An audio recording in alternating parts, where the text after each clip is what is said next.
Cleary. Why are you drinking? Oh, it's free, is it? Oh, that's good. No, I'm not on the list, no. No, I'm a stranger, that's all. The name's Christy. I'm not staying, really. Normally when I do this, it's a funeral. You see, it's my wife told me to come. She wasn't sure what it was going to be. Now, we've heard that estate agents nowadays will try anything. I mean, it's definitely not that lark, is it? You're not selling anything, you're selling the house. No. Right. And it's not some religion, is it? No. Okay, grand.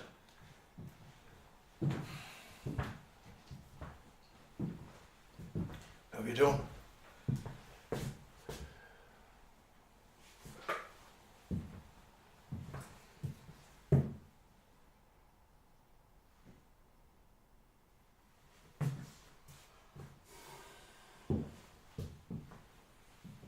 Don't mind me, I'm not here.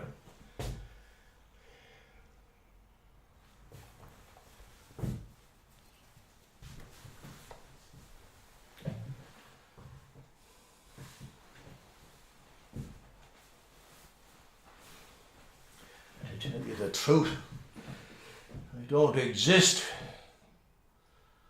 The insurance company were on today, looking for documents for the cottage. On account of the age, you know. And I don't have them. So my wife rang up the council. They don't have them either. Even though the council built the cottage, my parents rented it from them. Paid rent for years until I bought it out. But no documents. I rang the planners. They'd no documents either. My wife says, you must have lost them. So how could I lose them when I never had them? Then what's the insurance company on about, she says.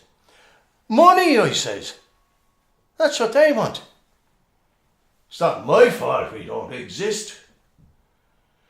And then I set off the smoke alarm. It was then she told me to go and see a play in Comyn. Thought it would do me good. Where in Comyn? Somebody's house. Sure, that's daft. What would you be doing with a play in your house? Don't they have a telly? This is different, she said. How is it different? Just go and take a look, she says. Here, says I. Can't you go yourself for once? But I shouldn't have said that.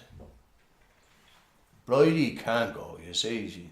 She can't leave the house on account of her condition.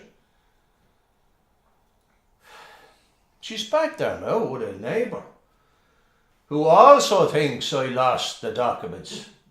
In fact, I lost my neighbour's documents as well. So it's my fault none of us exist. Not that we mattered in the first place. Nobody bothered asking us anything about anything in the first place, and now we're not even in the history. No records, no history, are invisible. So I put on me coat. Take a taxi, she says. I will walk, thank you, I says. I can still walk, you know. You can't walk to Comyn. Watch me. The garage was still open when I left. They do pre-NCT and crash repairs. Working late again on the cars. They were the crashed cars. Oh, lots of crashes. And I'm heading down the Blakestone Road, and I know I shouldn't have said that to her. Past the last of the cottages, past the housing estate, through Mountview Cross onto Shadaan Road, which is still Blakestone Road where I come from. Past Philip the Apostle. And I'm sorry I said what I said. Past Mountview Health Centre, where Miss Bess and Miss Lil used to live, and where the addicts, God help them, go now. Past the Global Service Station, which also does the the pre-NCT and the crash repairs, and across the new road, the Ongar Road, the Ongar Distributor Road. Where are we going? Ongar was just a one person's place. All that was up there was the Ajay Khan and his horses. And I'm passing Sorrel Park with the yellow brick houses, coming to Aspen Wood with the terracotta brick houses, and on to Clonsilla with the can't make up your mind brick houses. Passing the Sprout Alley, the Spice of India, the Clonsilla Inn, and St. Moctus, of course, on my right, the roundabout ahead, past the car wash, €6, open 7 days a week, down Porter's Road into the industrial estate, past the Moldova shop, and where Moldova is, I have no idea. Past the Halley Meats, past Blanchardstown Coolmine Motors, yeah, who also do the pre-NCT and crash repairs. And if I owned a car, if I could drive even, should I never be stuck? If I crashed them like all the rest. And moreover, there's a shop on my left that sells carpet leftovers. Just the leftovers. Past Bombay Bazaar, past the Italian furniture shop if I ever need it. And there's a supermarket from Romania. And then, just when I think I've seen it all, there's the post office delivery services unit, which handles the non-deliveries. And it's the biggest building of them all. For all the poor souls looking for stuff that didn't show up, was gotten lost, or was never posted in the first place. Because I think they don't post half the stuff that they say they do nowadays. It wasn't like that in my day. It was posted and delivered in my day. On the day, every day. I should know, I was the postman. I worked for Mrs. Carroll, the postmistress in Muldoon. Tough woman. If there was a letter to be delivered, it got there. You didn't come home otherwise. You see, John Lacey did the big road, and I did the small road. And then when John went on his holidays, I do his road for him. You know, even if he was at home, racing about, doing his road, well, he'd be on vacation in Muldoon. And I could cycle all the way off out to Fairy House just to deliver a letter. One letter. Or cycle off out to Kilbride and back to deliver a postcard. And by the time I got back, before the end of the day, it could be pitch dark. And I had to empty the boxes on the way back, even if they're already empty. As I say, it could be pitch dark, and it could be coming from anywhere. Turtlestone, Ratholt, Cheeverstone, Ladieswell Road, Priesttown House. Priesttown, I mean, what is it with the towns? Blanchardstown, Blakestown, Huntstown, Hartstown, Ballstown, Buzzardstown, Whitestown, Porterstown, Damastown, Fiddlestown, Hollystown. I mean, come on, Hollystown. I mean, all there was fields, grass fields, potato fields, fields of cabbages, and why didn't they just call it Hollyfield? They had it all planned, didn't they? The planners. Planned since the dawn of civilization. The gangsters. Me and John Lacey would be delivering letters to single houses that they were calling towns before they ever got their act together and built the actual towns. That's what was going on. That's what they were doing. And there's Mrs. Cathal having a seizure over a wrong address. She'd no notion of what was coming. No idea that when they finished building the actual towns, they'd build this great big delivery depot to sort out all the posts that couldn't be delivered. And all we were doing was minding the place. Minding the fields, the roads, the ditches, until they got around to it. Well, tomorrow, I'm going into the bank, and I'm not leaving till I see those deeds with my name on them.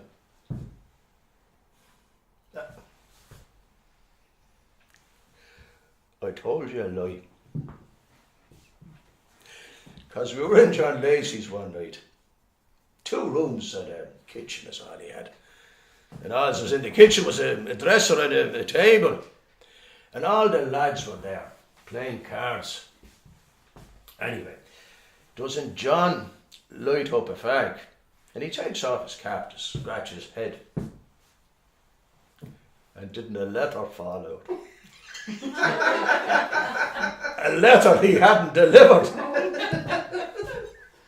He wasn't up to cycling all the way out to Kilbride that day. He didn't think it was that important, because it was an open letter. So I tell a lie. We didn't deliver everything when we said we did. And now, if you'll excuse me, there's something I have to do before Sorry, excuse me.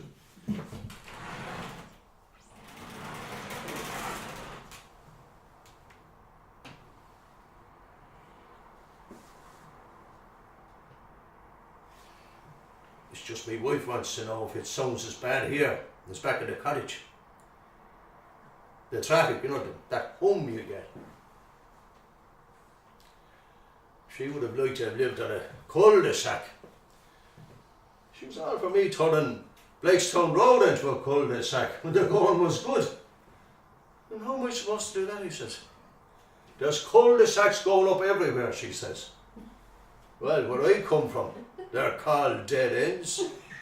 I mean, sorry no, but does cul-de-sac mean something that I should know about? They're the way to go, she says. Go where, says I. You can't go anywhere with those jokes. I don't see any cul-de-sacs up in the sky. There's a flight path up there now, and it's worse it's getting. What good is a bloody cul-de-sac when the jumbo jets come screaming? I swear to God, that's the same ditch. I came through that very ditch. I was here. There's an old boundary line that runs.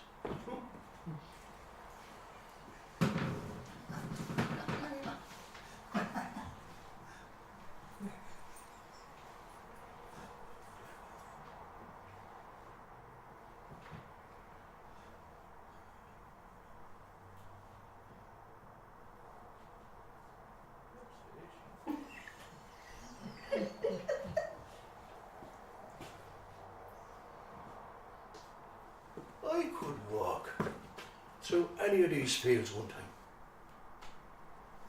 Not that I ever owned a field, but I knew them better than anyone. Even than my own father, who crossed fields all his life to work on the farms around. And me mum, collecting mushrooms. She would walk fields and fields for a mushroom. That's definitely the same ditch.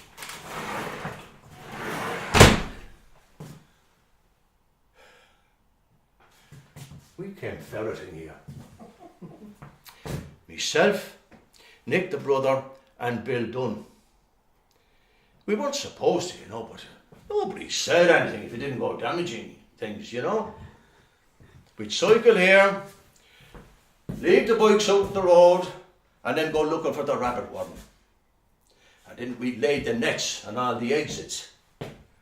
And you had to be careful, that you didn't, because some of them could be hidden. The rabbits can be clever, and fast. And you wouldn't let them know you were there, though. Oh, no. You couldn't make a sound. And we'd work together as a team, me, Nick and Bill. And then, when the nets were fixed, I'd get the ferret out of the box and put him down the hole and wait. And the next thing, you'd hear the dunk, and the rabbits would come tumbling out of the holes and into the nets. And then you had to get them before the ferret. You had to get them untangled and dumped, and another would come out. And we'd be running around like mad fellas, grabbing the animals, breaking their necks, trying to get a fresh net down, and dumped, out would come another one. And by the end of the day, you'd have enough to feed the neighbourhood. Rabbit was everybody's favourite. And on a good weekend, we'd cycle into the city with the rabbits tied to the crossbar. Head down the Navan Road, all the way into Smithfield, where we'd sell them. 2 bob a head.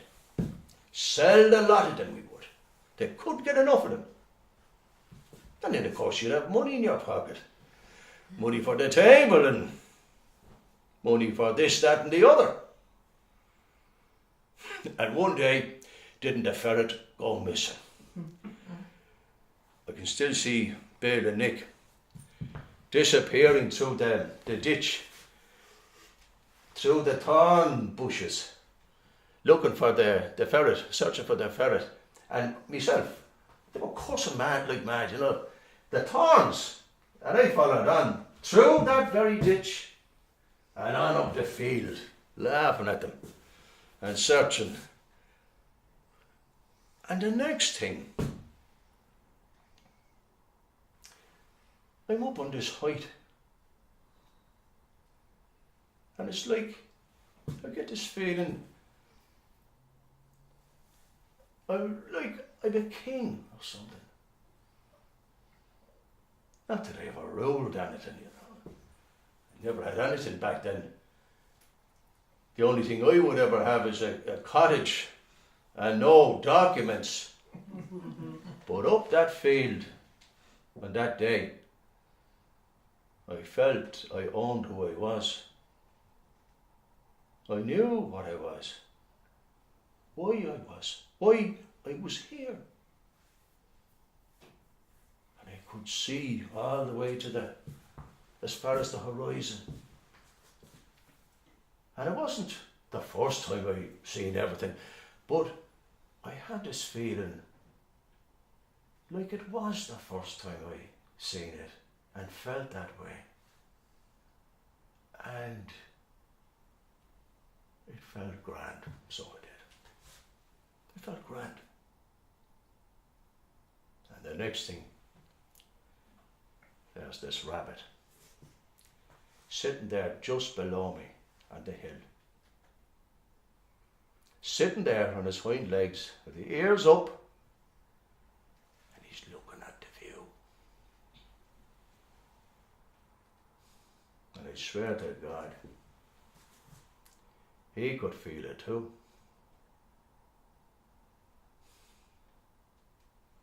Wasn't easy killing them after that. And then the disease came. The first time I saw it was at that soccer game down in Athlone with St. Moctus. There was a rabbit in the next field, going round and round in circles, blind as a bat. Ah, horrible disease it was. Terrible to look at. People wouldn't touch a rabbit because of it. I mean, it wasn't the myxomatosis that killed the rabbits around here. I mean, the rabbits around here were fine. It's just there's no convincing the people in Smithfield that your rabbits were okay. They just wouldn't touch a rabbit anymore. So we stopped hunting them. Stopped hunting, we did. And then the houses came, and the people came, and the pylons and the cars came, all the way out from Blanchardstown, across the fields in front of us. The world and its mother came like a wave of concrete, and no one asked us how we felt about it until the wave passed us by, and they were building out the back of us. Houses for miles everywhere. You couldn't get a rabbit now.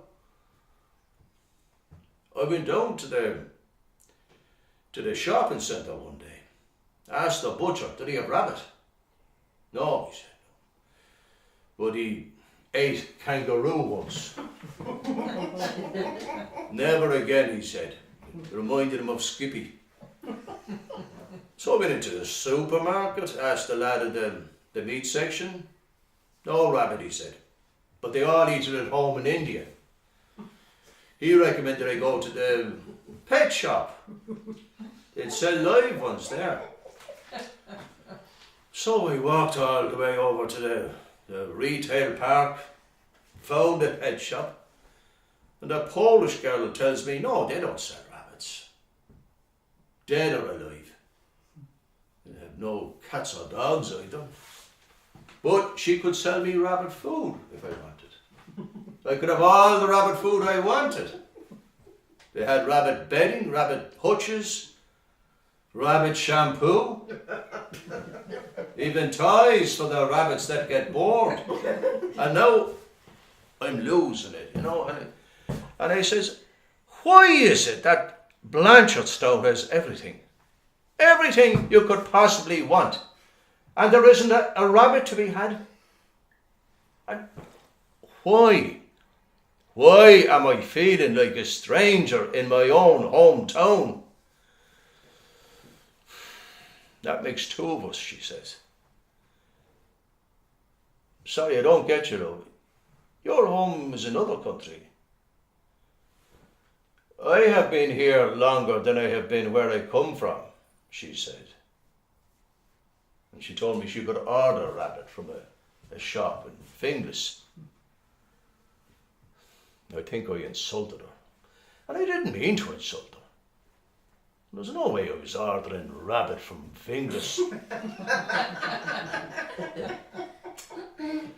Now tomorrow, I'm going into that bank.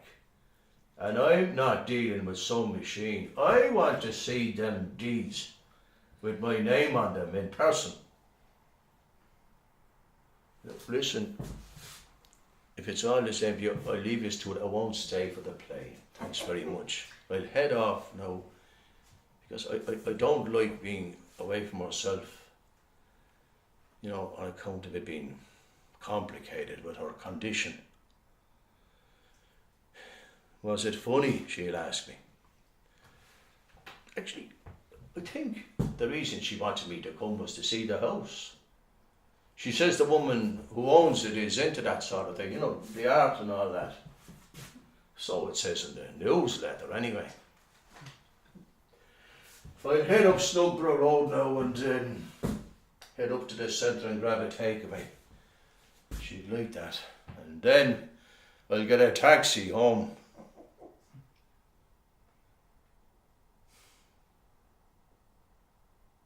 It was one of our best hunts. And we were coming home in the dark.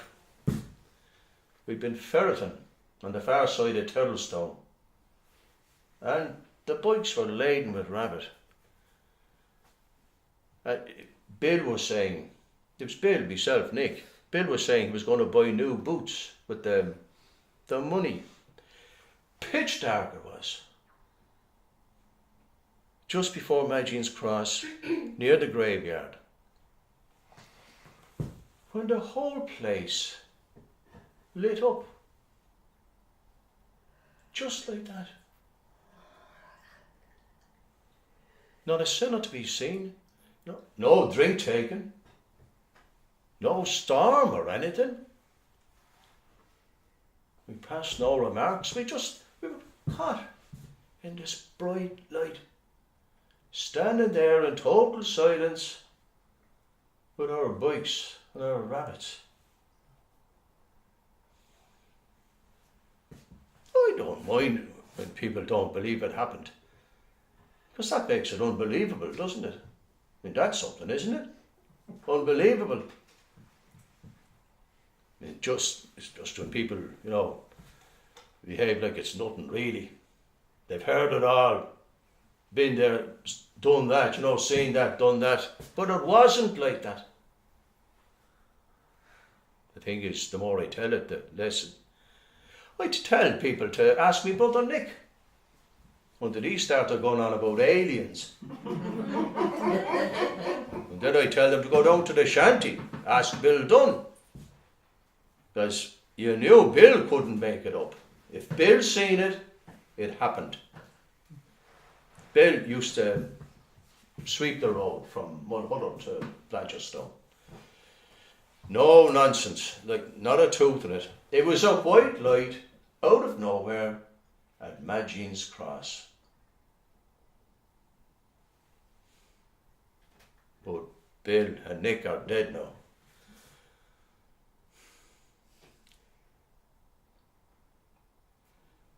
Maybe she sent me here because she knew. She knew I'd tell it again. She knew there'd be a ditch.